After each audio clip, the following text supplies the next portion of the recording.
Hello, and welcome to BIA's Leading Local Insights podcast, your go-to spot for staying ahead in the dynamic local advertising marketplace. You'll hear BIA's top experts and their distinguished guests break down the trends, technologies, and innovations reshaping local media. Plus, you'll frequently get highlights from BIA's U.S. local advertising forecast. Thanks for tuning in. Let's dive in.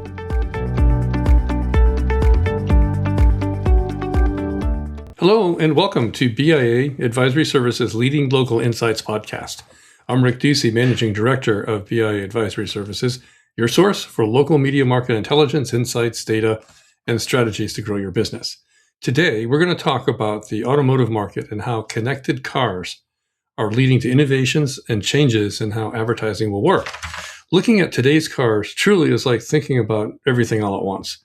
A lot of things are happening. The car is far more than a solution for moving from point A to point B. It's a connectivity hub with capabilities we're still imagining uses for. For today, our focus on cars will center on how they have become media ecosystems and how this impacts advertising. We're working today with an expert in this space, Roger Lanctot, chairman and founder of Strategia Now Consulting, a firm with the mission of helping ecosystem players sort through everything all at once in the automotive industry to develop strategies to make it all work better. Roger, welcome to BIA's Leading and Local podcast. Before we dig into a few questions, tell us a bit about yourself, how you got into cars and connectivity, and how your company is helping the auto industry do things better. Hey, Rick, thank you for the opportunity to chat and talk a little bit about my work in the connected car space. So some people describe me as the most connected executive in the connected car industry. So I do make it a point to network far and wide. Just came from 2 or 3 events happening simultaneously in Detroit this week, and off to another event outside Stuttgart, Germany next week. So I'm looking at car connectivity, and I like to say that car connectivity is kind of a guarantee of lifetime employment because car companies are never going to figure this out. It's a moving target. It's always changing.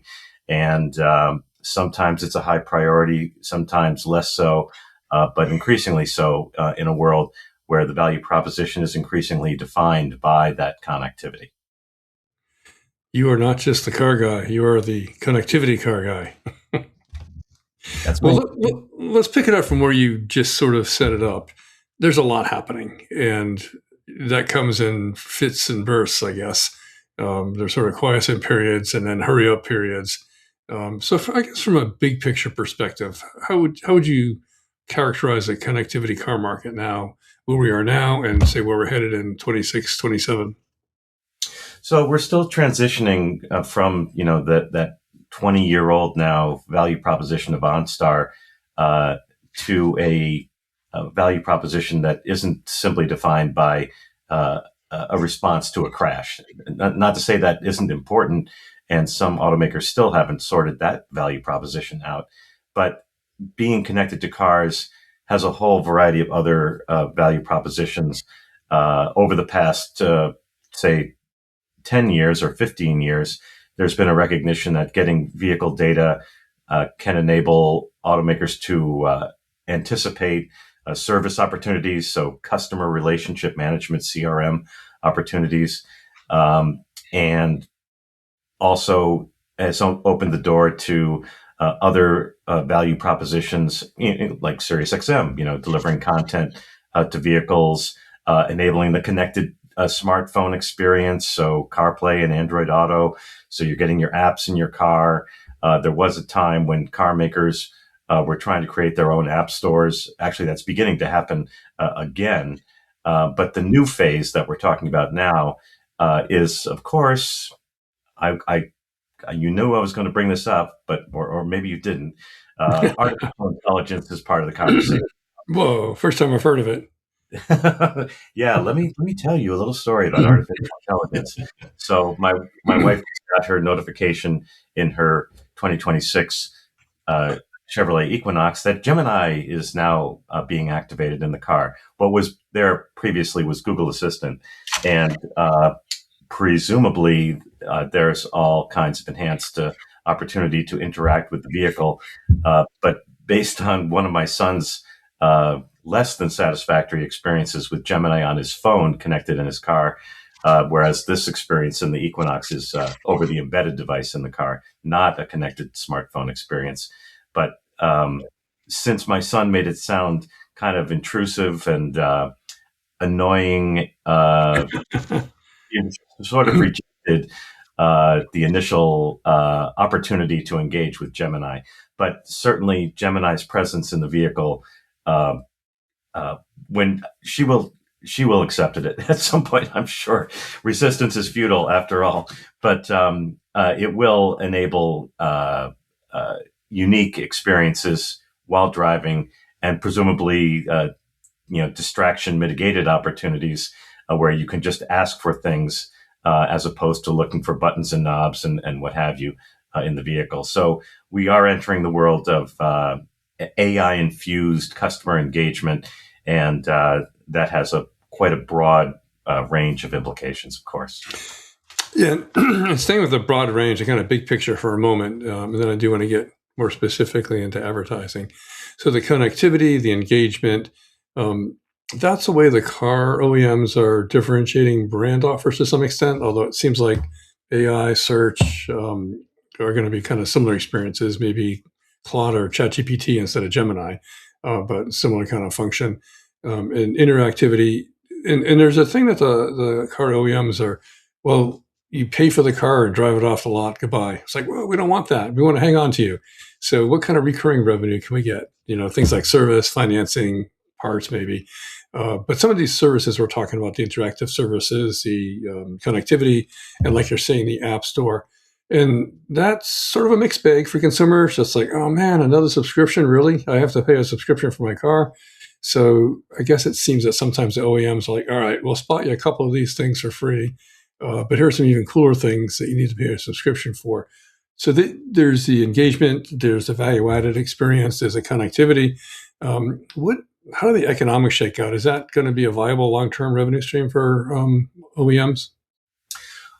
Well, it's already a multi-billion-dollar value proposition for car companies. But some car companies have been a little more clever and successful in engaging customers in this way than others have been. We are in the process of moving along the spectrum towards wider electric vehicle adoption. Certainly the hostilities currently underway in the Middle East, I think, are contributing to a reconsideration of electric vehicles throughout the world, and not least of which in the U.S. But the problem is an existential one for the automotive industry in a shift from internal combustion engines to electrified powertrains. The entire dealer channel is going to lose a major hook that it has into the consumer for oil changes and transmission servicing and brake work. And I mean, EVs have regenerative braking that actually reduces the need for brake repair and servicing, although it does. The EVs do continue to have demand for tire replacement. But it's a real existential crisis for the industry, because the automotive industry is a B2B industry. The car makers sell the cars to and through the dealers. Right. And is the tip of the spear for interacting with the consumer. And EVs, I mean, the average dealer does not want to sell you an EV because they see that customer driving away and they're like, that may be the last time I see that customer. No, exactly. Into the sunset. See you, Charlie. You're not going to see me again. And so the automakers have as I said, an existential need to engage with the consumer, which brings that connectivity into greater focus. So that is the sort of saving grace potentially. But as you say, many consumers, ever since COVID, we've got major subscription fatigue, and so the average customer is not interested in adding another subscription, especially when they just don't use their vehicle that much to really justify it. Even SiriusXM is down to, I think it's $2 or $3 a month, pretty much. Wow. I hope I'm not revealing some deep dark secret to anybody, but typically you can get Sirius XM for about $3 a month. And they are losing subscribers themselves, of Right. course. So the car makers that are getting a little clever about this, and I would have to put GM at the head of that field, are including the cost of connectivity in the price of the car. So GM's new cars, you get 8 years free connectivity. Yeah, don't worry, you're paying for it. It's included. But they're trying to take that pain out, because if they're not connected, they're not going to know what you're doing with the car. They're not going to know what's happening with the car. They're not going to know what's happening with you, and that is critically important. Now more than ever, strangely, not too many automakers have followed in their path. So Toyota has 10 years of free connectivity, but it's mostly low bandwidth stuff. So with GM, you're getting Google Maps and Google Assistant, as I said, now Gemini, and you're also getting a Google Play Store in the car. And so Toyota's not giving you anything like that as a value proposition. So Google is helping to define that value proposition, and they're delivering that over the embedded device in the car.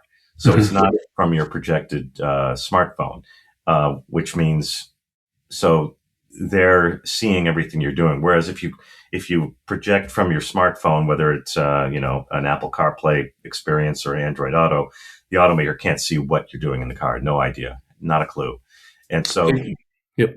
So this GM approach sets the stage for a media engagement opportunity, a targeted advertising proposition. Now, GM tried it once before with Zevo, with their marketplace application, and that failed miserably. There's so many reasons why it failed. It was awkward. It was insufficiently personalized. They didn't have enough advertising inventory, to even offer that was relevant to the drivers they were trying to reach out to. But I think we're entering a new phase. So GM hasn't really brought the personalization to bear quite yet, but in terms of value, they are highly motivated. So when OnStar first got started about 20 years ago, it was arguably kind of the redheaded stepchild within the GM organization. It was a source of cost. It was a problem, and it was associated with automatic crash notification. But now what GM is doing is on the balance sheet, they're recognizing $7.5 billion in deferred revenue this year, most of which will be reflected from building in the cost of connectivity in their cars. So they're treating it as deferred revenue, and $7.5 billion. Now you're talking about some serious dosh, and it's a much more strategic value proposition. Now, in addition to that, they're also selling, believe it or not, Wi-Fi subscriptions in their cars. That's another $500 million, believe it or not, and probably over $1 billion in Super Cruise subscriptions. So people are willing to pay for that.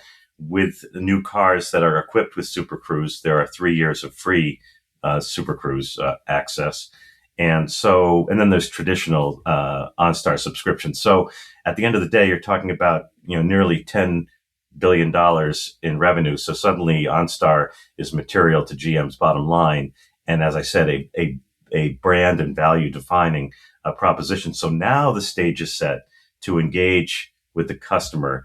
And as I was saying, they really just begun the personalization journey. They really haven't caught up to the leader in this world, which is Tesla. Tesla will, acknowledge you. It's going to identify you as you get in the car, either via the key fob or by your mobile device or both, and enable all the appropriate settings. The next stage in that process, and I don't believe Tesla is quite here yet, but it's certainly going to be coming from GM very soon and other automakers, a personalized media profile enabled in the vehicle. So your media preferences. So here in the DC local market, which you and I share, you'd appreciate this. My wife is a WTOP listener. I'm a WAMU listener. Yeah. So, that would happen automatically. But of course, the implications just radiate out from that. We have different podcast preferences. There are Right. other, fallback stations we might want to be listening to, maybe different streaming app preferences. Yep. If I would deign to get myself a SiriusXM subscription, I would have some SiriusXM channel preferences. The platform in the GM vehicles is enabled for cross sourcing of media from a variety of sources. The core issue, though, for me as a recent car rental user, is where is the radio? Because all of these experiences have a location element to them. Again, the cars are connected, so the cars should know where you are, where you're going, what you're doing. But radio, by definition, is local. Right. And so it should be the easiest thing to find. And I just had a rental car, and I'm hesitant to name names because it's always, embarrassing. And I know millions of dollars have been spent, and engineers have sweated out the details. But I had a rental car. It will remain nameless. They were going with an older design but old is new again, right? So it was a new car, but with an old design. So the display was beyond my reach. So it was not a touch screen, and it had a hardware controller, a rotary hardware controller. Which my wife would love it. That's fine. That's where, BMW with the iDrive, that's great. But the iDrive works because they've put the time in to get the menuing right. And this particular automaker, who will remain nameless, did not get the menuing right. And it was kind of a disaster, trying to find the local radio stations and to switch between them, because I wanted to find the local NPR station. And I was really struggling. Wasn't even sort of a genre sorting, which is going to be the future. Even SiriusXM on the 360 platform, they've got genres now, because there are just so many SiriusXM stations. Can you just excuse me, do a verbal command? Like on TV these days, you just call out a TV show title, and it'll find it for you, depending on the device and so on that you're using. Is that wouldn't that be nice? I think we'll get there. As I said, Gemini is there, but even in the Equinox, you have to specifically say the frequency of the radio station, and it's not enough to say tune to WAMU. You got to say tune to WAMU 88.5 FM. interesting. That's my wife's a WAMU person, and like at home, she'll say that to the smart speakers, and it gets right there. Then you go to the car, and it's actually dumber experience. Yeah. So we're going to get there. We're going to get there. But again, the car is uniquely, location relevant advertising area, and so I just came from one of the two events I went to was an in-cabin sensing event. And there are so many sensors in the car that they're going to contribute to a new experience in several different ways. One is making sure you're paying attention to the driving task, and you're right. I was going to ask about that. Yeah, driver monitoring, but also maybe enabling different interactions with the infotainment system. Could be, there may be in the future gesture recognition. I don't want to suggest mind reading, but there is some EEG technology being proposed that could be measuring your reaction to some content or a listening experience. But also, I said gesture recognition, even seeing where you're looking, where you're glancing. It has potential to create advertising opportunities. Now, again, presumably in the context of an opt-in environment, so that you're not subjected to something that crosses the line into a surveillance experience. Yeah, I'm just sort of visualizing society run amok, where you're in your car, you put your seatbelt on and you go to get out, and you're not going to get out until you finish watching this ad and buy something. Then we'll let you go. Yeah, we want to avoid surveillance marketing, but there are some pleasing experiences. So I just found out recently that at the Detroit Metropolitan Airport, evidently I've been going to the wrong terminal.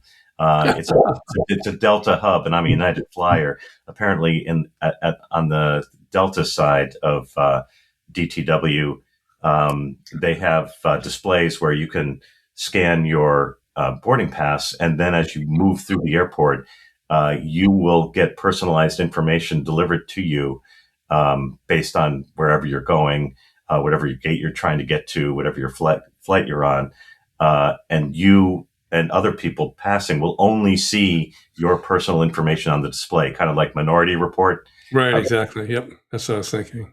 So, but I expect something similar in the car, that you will be identified getting into the car, and it will be more location relevant. Technologies like geo-broadcast solutions, where you have the zone casting technology to segment what you're broadcasting.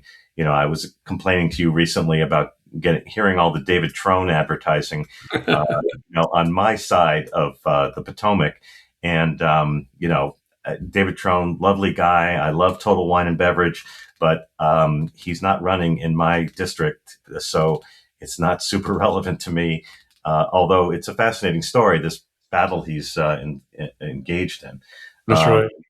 But I think people do want, under appropriate circumstances, hyper relevant or very relevant content and advertising information, and maybe even have the ability to block certain advertising propositions.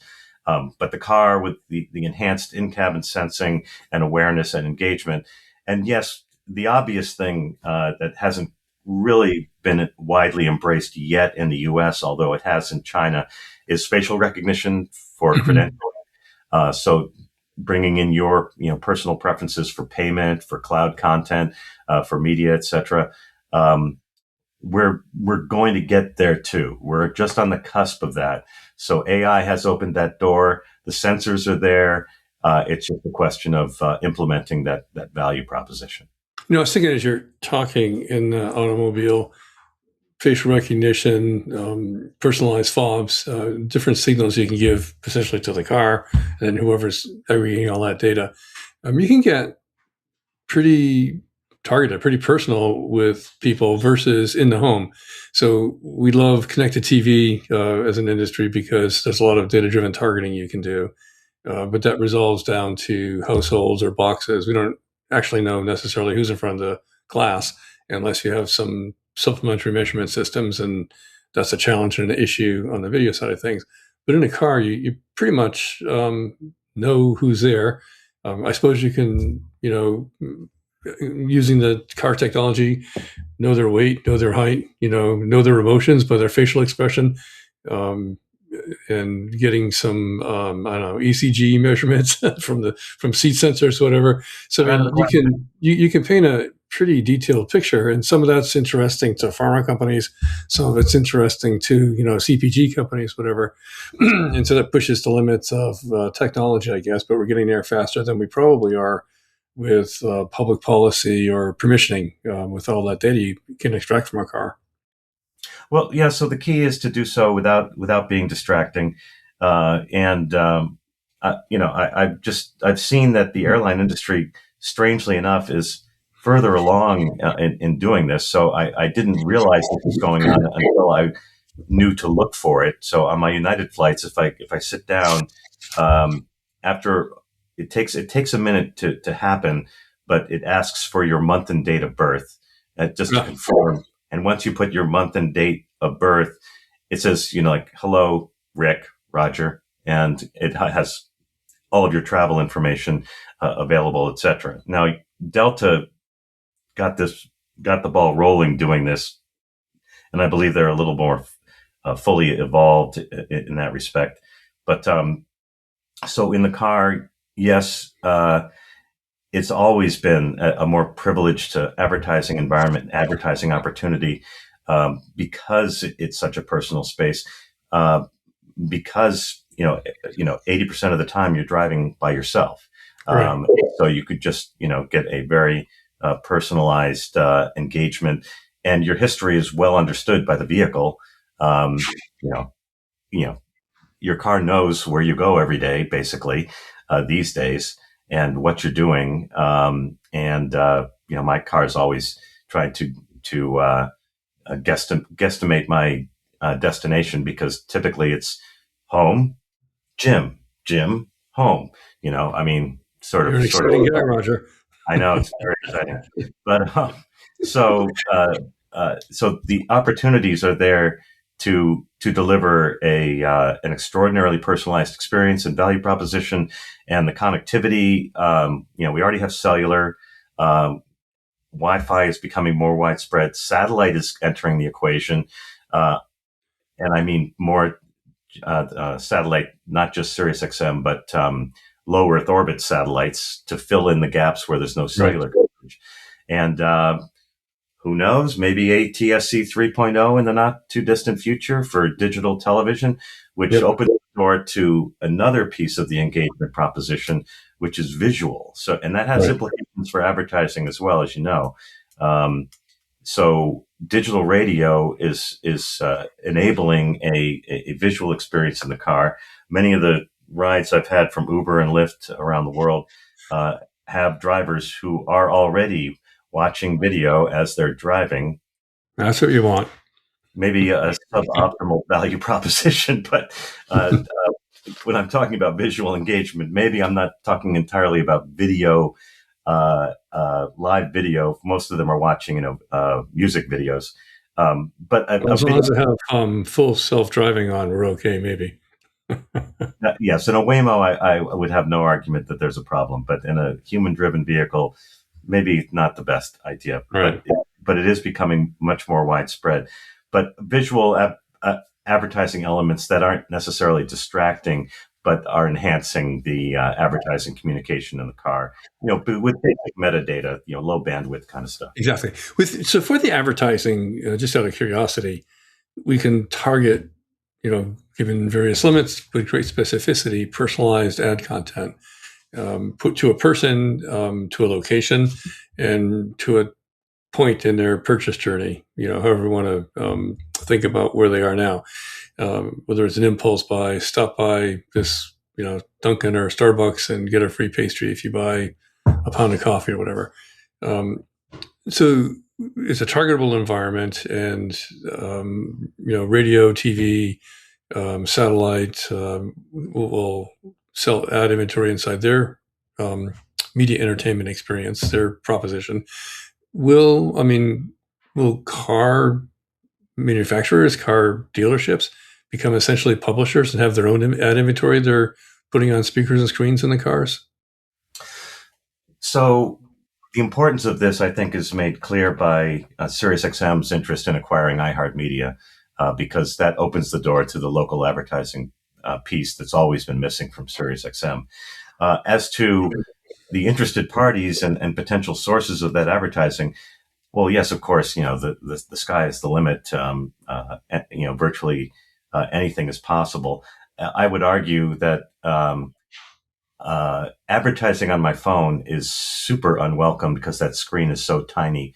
Whereas in the car, you have opportunities to communicate either with video or audio that are less intrusive and distracting and bothersome. And you can have, full control, of those experiences. Who does the advertising? Tough to say, but the nature of that value proposition, where you could know, as Xperi has demonstrated with DTS AutoStage, in real time or near real time, who is where at any given time. In other words, are they in proximity to or on their way to, a destination where there's an opportunity for engagement?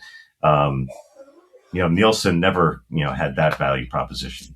Nothing close to that near real time kind of understanding.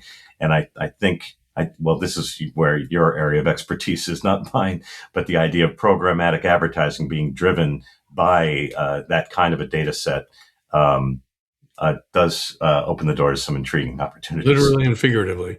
Yes. Sorry, I had to. So Roger, boy, we covered a lot of ground, and it's really interesting. Anything else that you wanted to bring to our attention today? The only other thing I would say is cars, believe it or not, are getting safer. So all these sensors are making them safer. So I think that the opportunity to engage, with a marketing message is happening in a safer driving scenario, safer driving environment. And, I don't know about you, but I've noticed a lot of severe weather lately. And now more than ever, I think people are going to want to have the radio on to, know what's happening in terms of weather, in terms of traffic. And, that radio is the best source for that information. And it's a great medium for engaging with the customer with those advertising messages in that kind of locally relevant context. Makes sense. Roger, thank you so much for being with us here today and sharing your expertise in connected cars, engaged cars, what advertising is looking like now, how it's driven by metadata and signals and personalization and different layers in the technology. I mean, it's a unique environment that's coming up faster than I think we might expect. It's been sort of simmering for a while, but a lot of things are coming together very quickly. And the auto space for entertainment, information, advertising, seems like a lot of people are focused there to start to bring some innovation to that space. And it's going to drive the economics, sooner rather than later, it seems like. 100%. Just quickly, actually, before we break, you had mentioned EVs and kind of where that is in the market. And just given the revenue constraints or revenue generating constraints with EVs versus internal combustion engines, it's like a dealer would rather sell an internal combustion car than an EV car. So does that have advertising implications? I mean, so will there be less investment in advertising? And I know this sort of is a tangent to your main area, but so for EV, does that imply there'll be less advertising for EV and more for internal combustion, or how does that shake out in spending? Oh, you mean advertising of those vehicles? Exactly. Yeah, funny. So I traded in an Ioniq 5 last fall, that Hyundai Ioniq 5 EV that my wife and I had owned for 3 years for a Chevy Equinox. And at the time, there was virtually zero advertising for the Ioniq 5. It was in huge demand, actually, at the time that I had acquired it 3 years earlier. And so Hyundai probably felt there was no need to advertise it at all, and traded it in for a Chevy Equinox EV. And what I've noticed is both cars are now getting significant amounts of advertising on the visual media that I'm taking in, whether it's broadcast television or streaming content and streaming sources. So I understand exactly what you're saying, but my personal experience is automakers are stepping up the advertising for EV. Yeah, I mean, I guess even the world's first trillionaire at one point said we're never going to advertise Tesla, but I think they did pick up some advertising. So I think I've seen some Tesla advertising here and there. Yes. That's great. All right. Well, Roger, thank you so much. We'll let you go. Thank you for staying with us a bit longer than usual. Super interesting content. And for everyone listening and watching us today, thank you for joining us. We appreciate your time, and hopefully we provided some interesting content for you, engaging. We'll try to personalize it and follow up with you individually. We shall see about that. But don't hesitate to reach out to BIA. And we'll follow up. If you want to get a hold of Roger, you can go to Roger directly, or reach out through us, and we'll get back to you. Any questions or suggestions for us, you could please send an email to podcast@bia.com, and we'll respond back to you and see how we can take care of you best. We look forward to bringing you more thoughtful conversations on local media throughout the year ahead. Roger, again, thank you. Thank you, everybody. Have a great day. Thanks for tuning in to the BIA Leading Local Insights podcast. Stay a part of our community by subscribing so you never miss an episode. And we want to hear from you. What topics do you want us to dive into next? Email your ideas to podcast@bia.com.